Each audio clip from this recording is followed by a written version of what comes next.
আসসালামু আলাইকুম প্রিয় দর্শক, আজকে চলে আসলাম আমাদের মামাদের বেগুন খেতে। মামা মামা বেগুন দেখান তো, দেই গাছে কি পরিমাণ বেগুন ধরছে। এই গাছ একটু নড়াচড়া দেখান যায় না, দেন কত পরিমাণ বেগুন ধরছে। আচ্ছা মামা, বেগুনের দাম কত? 1 কেজির দাম কত? 5 টাকা 6 টাকা। 5 টাকা 6 টাকা। কতখানি বেগুন লাগাইছেন এবার?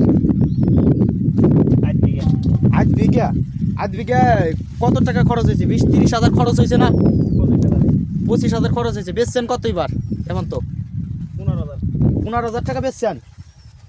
এবারটা জোরে করে কথা কও। হ্যাঁ 15,000। 15,000 টাকা বেচছেন, তাহলে তো টাকা উঠেই যাবেন। উঠবেন না, গাছ তো দেখি অনেক তাজা আছে। ওই খরচ আছে না এর সাথে। ও আরে, টোটাল কত খরচ হয়েছে সেটা বলতে হয়। টোটাল খরচ হিসাব নাই। ও, হিসেব নাই। না, আসলে কি লস হবেন না এবার লাভ হবে না সেটা জানতে চাচ্ছি। লস হবে না। আসলে এত সস্তা বেগুন কৃষক কিভাবে লাভ করবে?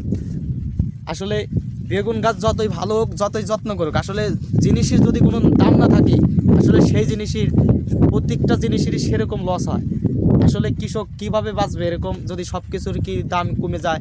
পিজির দাম 20 টাকা, কপির দাম 5 টাকা, পাতাকপির দাম 10 টাকা, টমেটোর দাম 10 টাকা, 8 টাকা, বেগুনের দাম 8 টাকা, 5 টাকা, কিভাবে কৃষক লাভ করবে সেটা বুঝতে পারতেছি। আমরা তো কৃষক, আসলে কৃষক নিয়ে কৃষকের মতন, তার জন্য আমরা টেনশন করি, সবসময় করার জন্য টেনশন করি।